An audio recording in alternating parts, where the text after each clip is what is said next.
compatriotes de tous bords, bonjour.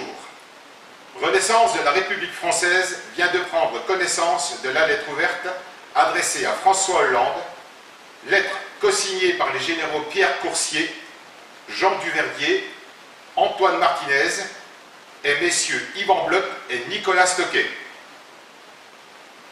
Renaissance de la République française félicite ses signataires engagés, mais ne va pas manquer d'y apporter sa critique constructive. Tout d'abord, où sont passés les généraux Didier Tauzin et Bertrand Soubelet? Le peuple de France attend beaucoup plus qu'une parution littéraire de la part de ses soldats. Ce ne sont pas des bouquins qui sauveront la France, mais des actes salvateurs. La France compte aujourd'hui environ 5500 officiers généraux, plus que les armées des États-Unis et de Russie réunies. Leur silence est assourdissant et constitue une insulte majeure faite aux Françaises et aux Français. Renaissance de la République française les encourage à s'exprimer officiellement. Si elle a le mérite d'exister, cette lettre ouverte, que la Direction générale de la sécurité intérieure n'aura pas manqué d'établir une synthèse à Hollande et Valls, n'est que le compte-rendu insipide de la situation à Calais, mais aussi par extension celle du reste du pays, intra et extramuros. Ce que les médias serviles cachent aux Français figure ouvertement sur les réseaux sociaux et dans la presse étrangère. Le peuple est aujourd'hui majoritairement informé de la situation catastrophique de la France, entamée sous Pompidou, accentuée sous Giscard d'Estaing, amplifiée sous Mitterrand, sournoisement accrue sous Chirac et Sarkozy, abjectement abandonnée à l'ennemi par Hollande. Tous ces menteurs escrocs, ces flatteurs, ces ambitieux se sont servis de notre naïveté, de nos espoirs en des jours meilleurs. Nous avons cru en leurs promesses, puisqu'ils ont été élus. Ils n'ont été que de pitoyables hommes politiques ne pensant qu'à leur carrière, pas des hommes d'État au service de la nation. À une ou deux exceptions près, tous les futurs candidats pour l'élection présidentielle de 2017 sont de la même agence. Renaissance de la République française rappelle ce que dit notre Constitution. Article 2. Le principe de la souveraineté de la France est gouvernement du peuple, par le peuple, pour le peuple. Article 5. Le président de la République veille au respect de la Constitution. Il est le garant de l'indépendance nationale, de l'intégrité du territoire et du respect des traités. À ce propos, Renaissance de la République française soulève une incohérence de taille. En effet, comment garantir à la fois l'indépendance nationale et l'intégrité du territoire, tout en veillant au respect des traités qui ouvrent nos frontières, quand ce n'est pas le premier magistrat lui-même qui en donne la clé? Article 20. Le gouvernement détermine et conduit la politique de la nation. Article 24. Le Parlement contrôle l'action du gouvernement.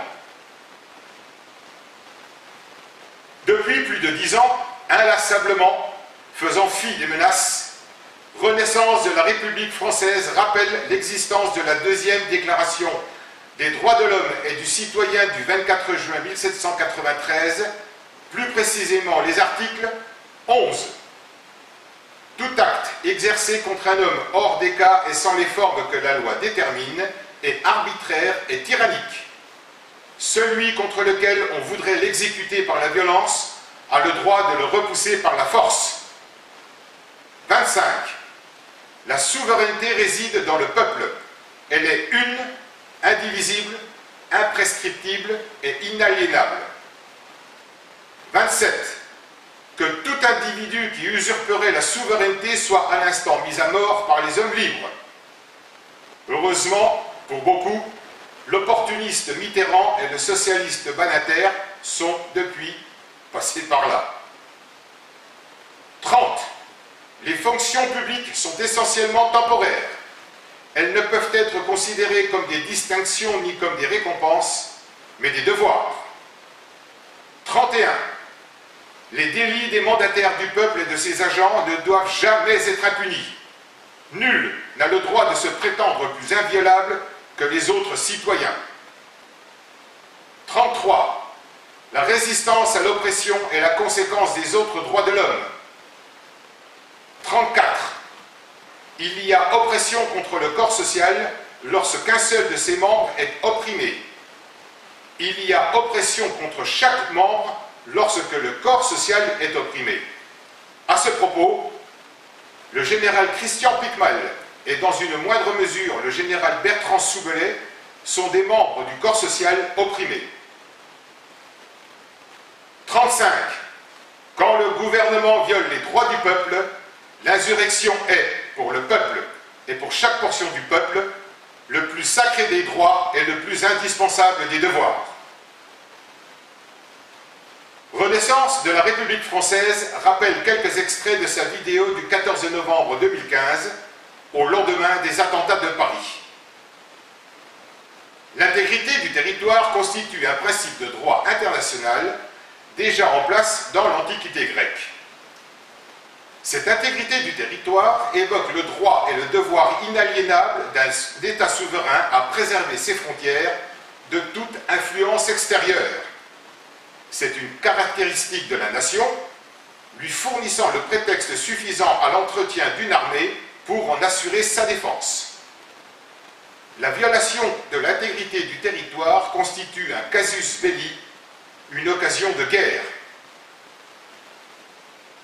Depuis des années, depuis particulièrement 2012, en ouvrant sans aucun contrôle nos frontières aux centaines de milliers de migrants, l'intégrité du territoire de la République française, la sécurité du peuple n'étant plus assurée, pas plus que n'est assurée l'indépendance nationale, les couples Hollande-Hérault et Hollande-Valls, mais aussi tous leurs prédécesseurs depuis Giscard d'Estaing, ont violé l'article 5 de la Constitution. Cette violation constitue un acte de trahison caractérisé. Cette violation constitue un casus belli entre l'exécutif et le peuple, un motif d'insurrection, une occasion de guerre, un cas de légitime défense. Vendredi 13 novembre 2015, à Paris, la gouvernance de la France et ses décisions traîtresses, l'impéritie criminelle de ses dirigeants ont directement assassiné 130 de mes concitoyens et blessé gravement 351 autres. L'État islamique est dans nos murs de façon dangereusement plus sournoise que les nazis en 1940. Cette invasion ne date pas de l'élection de Hollande. Ça fait 40 ans qu'elle a été programmée avec la loi scélérate sur le regroupement familial. Ceux qui furent d'abord appelés réfugiés politiques, évoluant vers réfugiés tout court, puis émigrés, enfin migrants, sont autant de djihadistes en puissance qu'il ne reste plus qu'à armer en puissant dans les stocks d'armes disséminés sur le sol de France. C'est exactement ce qui s'est passé le 13 novembre 2015. 2 d'entre eux s'étaient glissés parmi le flot de migrants. Parce qu'il est devenu impératif d'agir, les événements prévisibles et alertés commandant, le peuple de France étant en réel danger de mort, moi, Serge Petit-Demange, fondateur de Renaissance de la République française, sollicité sur les réseaux sociaux pour être le porte-parole de l'aspiration d'une immense majorité de mes concitoyens, à savoir le rétablissement de force de l'ordre républicain sur l'ensemble du territoire de la nation, courant bâillonné par 40 ans de félonie, bâillonné par les médias lèche-bottes, me rebellant ouvertement contre l'actuel gouvernement, après l'avoir demandé par recommandé avec accusé réception numéro 1A 094 348 2771 9 du 27 octobre 2014, je ne dis plus je demande, je dis j'ordonne à messieurs Pierre de Villiers, chef d'état-major des armées, Denis Favier, directeur général de la gendarmerie nationale, et Jean-Marc Calfon, directeur général de la police nationale, par un coup de force capitale majeur, de destituer immédiatement François Hollande, établir la loi martiale, le couvre-feu, le gouvernement tombant de lui-même et assigner dans un premier temps les intéressés à résidence. Je prends et assume seul cette responsabilité. Je sais qu'il est tourmentant pour un militaire d'être amené à désobéir. Ce mot ne fait pas partie de son vocabulaire. C'est un cas de conscience majeur. Mais est-ce désobéir que refuser d'obéir à de dangereux incapables carriéristes poussés dans leur dernier retranchement? Ce qui s'est passé le 13 novembre 2015, les drames prévisibles à venir vous en donnent le droit moral, le droit divin. Hollande et Valls pratiquent la politique de la terre brûlée. Messieurs de Villiers, Favier et Calfonne, prenez conscience que la vie de millions de vos concitoyens, des membres de votre famille, de vos amis, est entre vos mains. Vous êtes des soldats au service de la patrie et non des pantins aux ordres de politiciens véreux jusqu'au boutiste. Qui est persuadé que l'arrestation d'Abdeslam solutionne le problème se trompe gravement. La haine du croissant islamique envers la croix chrétienne atteint un sommet paroxystique. Le point de non-retour est atteint. Ce sera donc la victoire de l'un sur l'autre, de l'éradication de l'un ou de l'autre. Nous sommes en guerre, de cette guerre de type Algérie qui a longtemps refusé son nom. Aujourd'hui, tout peut partir de n'importe où. Manger, boire, respirer, aller au travail, aller chercher ses enfants à l'école, se promener tout simplement va devenir risqué. La diplomatie, la palabre ont montré leurs limites. Il n'y aura pas de retour à la normale sans un coup de force. Des patriotes sont prêts à s'engager, mais il est devenu impératif que l'armée destitue Hollande au plus vite, permettant ainsi de juguler la réaction du peuple, car si le peuple descend dans la rue, l'armée ne contrôlera plus rien. Avec les armes qui circulent, l'insurrection virera à un abominable bain de sang, chose que Renaissance de la République française veut à tout prix éviter. Si l'armée ne réagit pas maintenant, elle deviendra le bas armé d'un pouvoir déclinant, défaillant chronique, usant de son autorité sur le papier pour remettre de l'ordre, à son seul profit.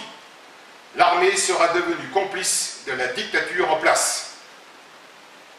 Autant les forces de l'ordre n'auront été aussi comprises et acceptées par le peuple si elles remplissent leur rôle de protecteur de la nation, autant elles seront détestées si elles n'interviennent pas à temps.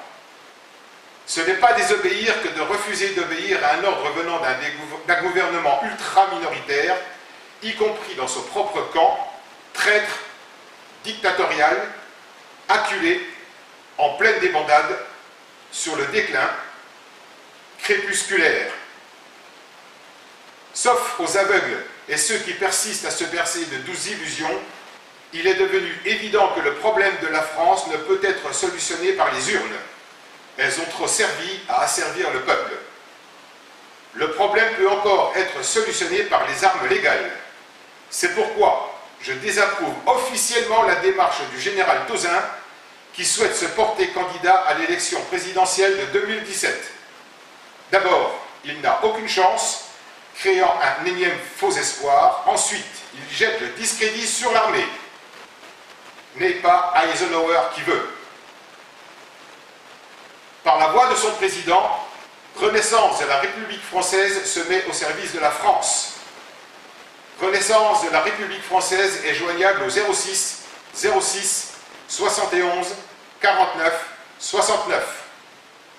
Son programme de remise en ordre des affaires de la France a fait l'objet d'une vidéo du 9 janvier 2016, consultable sur YouTube.